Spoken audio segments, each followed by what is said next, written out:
Bonsoir à toutes et à tous et bienvenue dans cette spéciale dédiée au groupe consultatif ici à Paris. Alors pour cette deuxième journée, le secteur privé national tout comme international a été à l'honneur. Le chef de l'État qui a présidé la rencontre a fait d'importantes déclarations, notamment autour de la fiscalité mais aussi de certaines exonérations qui seront désormais accordées aux entreprises évoluant dans le secteur du numérique. Le compte rendu de ce forum des investisseurs privés, c'est avec Chérif Diop.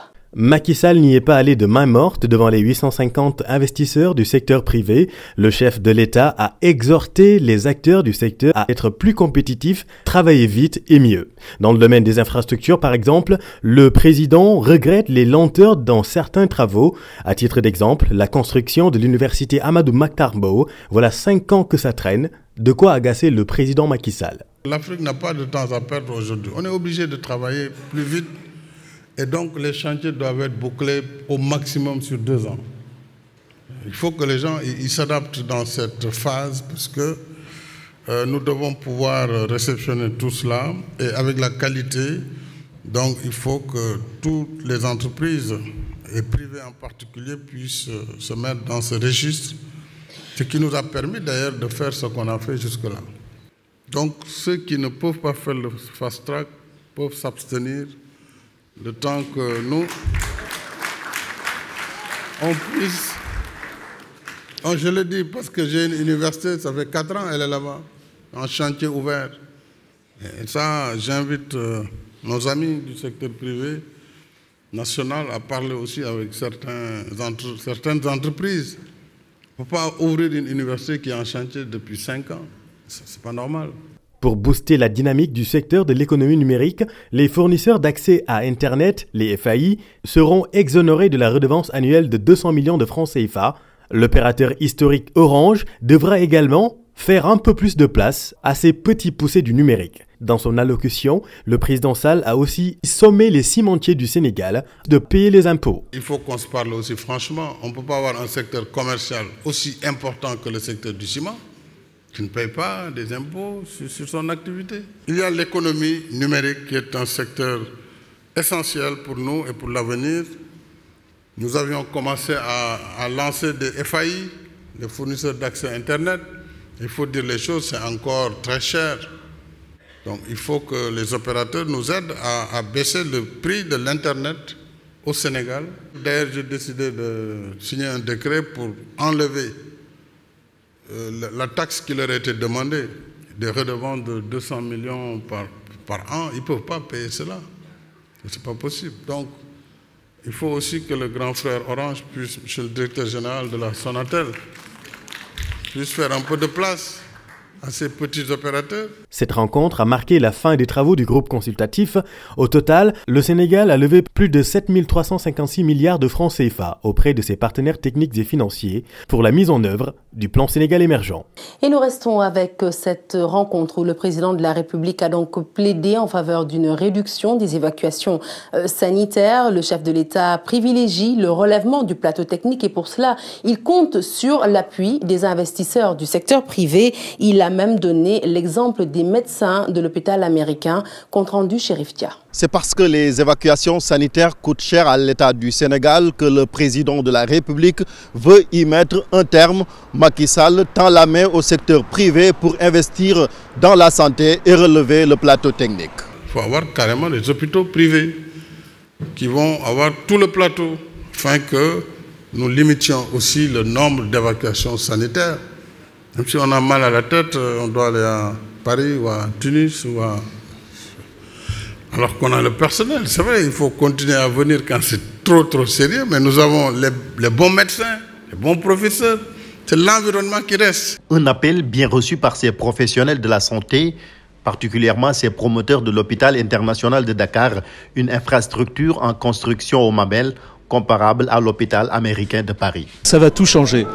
Parce que sur cet hôpital international de Dakar, on va pouvoir faire des interventions que l'on ne fait pas aujourd'hui au Sénégal.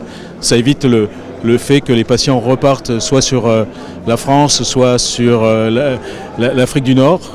Ça va tout changer. C'est vraiment aujourd'hui la possibilité d'avoir un établissement à l'image de l'hôpital américain que vous avez en France et des plus beaux établissements que vous avez sur la France. Toutes les spécialités, y compris des spécialités qui aujourd'hui ne sont pas réalisées sur le Sénégal. De telles infrastructures pourraient favoriser le tourisme médical au Sénégal.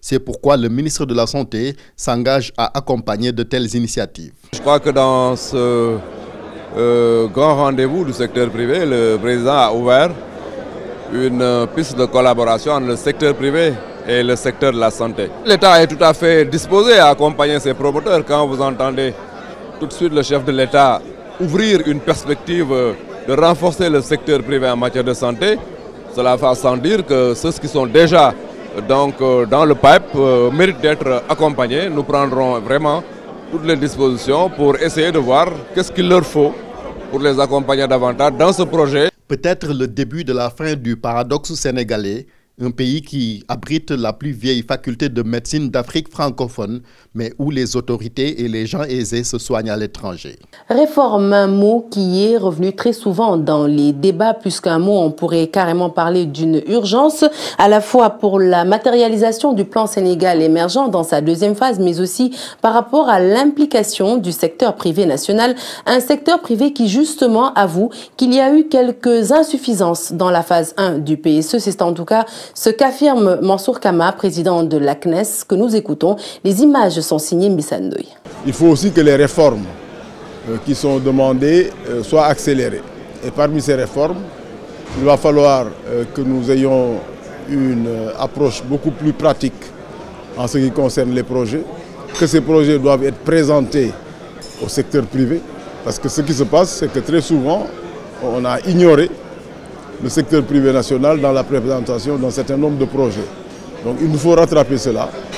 C'est sûr que si nous avons un dialogue permanent, une concertation permanente, on aura une espèce de bourse des projets où chaque Sénégalais qui aura envie d'investir dans son pays pourra trouver là des raisons. Un dialogue permanent, c'est ce qu'a déclaré donc Mansour Kama, président de la CNES, une déclaration qui a été confirmée par le chef de l'État Macky Sall justement au cours de cette rencontre. Le président de la République a plaidé en faveur d'un partenariat public-privé plus dynamique au cours de la seconde phase du PSE. Nous l'écoutons. Le secteur privé a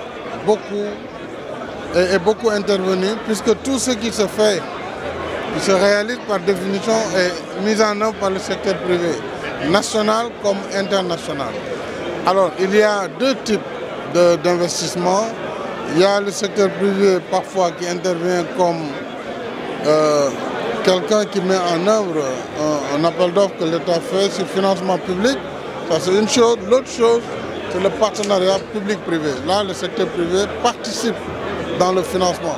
C'est là où nous voulons inviter le secteur privé à privilégier ce mode de financement en PPP, puisque l'État ne peut pas seul supporter tout cet investissement public.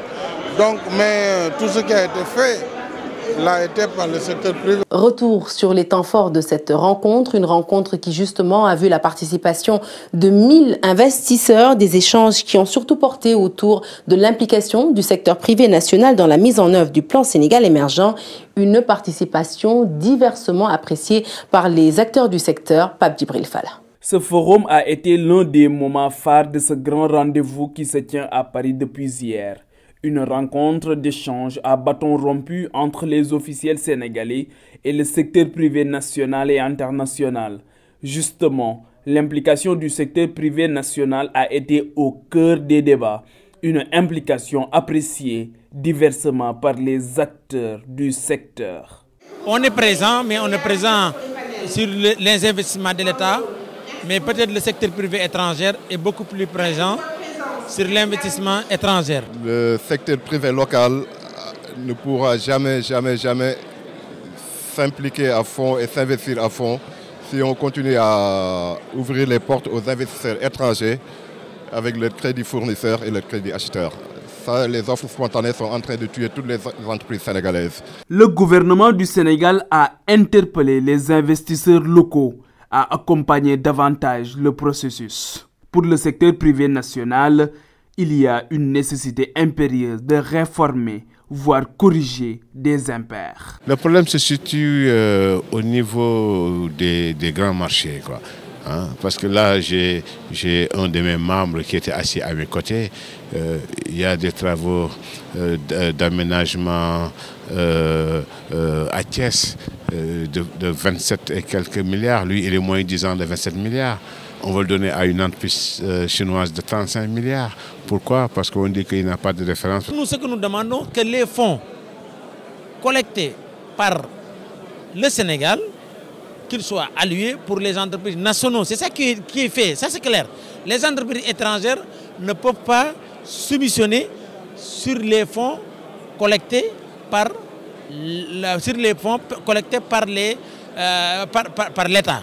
Mais le problème se pose que si on dit que c'est quoi l'entreprise nationale, si l'entreprise nationale est l'entreprise qui est créée dans l'espace communautaire devient nationale, donc ça n'a pas de sens. Babacar Ngom, président du Club des investisseurs du Sénégal, estime pour sa part que le secteur privé national n'est pas exempt de reproches et doit revoir sa copie. Aujourd'hui, au Sénégal, malheureusement, nous avons encore un secteur privé éclaté. Et cela est la base de guéguerres qui sont inutiles pour le développement. Nous devons travailler à unifier notre secteur privé. Moi, c'est ma conviction. Depuis le lancement de la première phase de mise en œuvre du plan Sénégal émergent, les acteurs du secteur privé national continuent encore de réclamer leur place dans la mise en œuvre des grands projets de l'État. Et aujourd'hui encore, ils continuent d'espérer que cela ne soit pas du tout un vœu pieux. Focus à présent sur le PAP 2. Selon le PDG de Amar Holding, eh bien, l'agriculture est le seul secteur qui peut faire aboutir le Sénégal à l'émergence. Je vous propose d'écouter Cheikh Amar qui a pris part donc au forum des investisseurs privés au micro de Chérif Dia. Quand l'agriculture va, tout va. Parce que tout vient de la terre. Et on a besoin de se nourrir. De se nourrir parce que sans la nourriture, on ne peut rien faire. Aujourd'hui, nous, on est industriel parce qu'on ne peut pas tout faire. On accompagne les agriculteurs, ils ont des projets, on les accompagne, l'État subventionne. Je pense que c'est déjà pas mal sur ce qu'ils ont fait sur le PSE, sur la PSE phase 1. Et là, le groupe consultatif a eu ses fruits.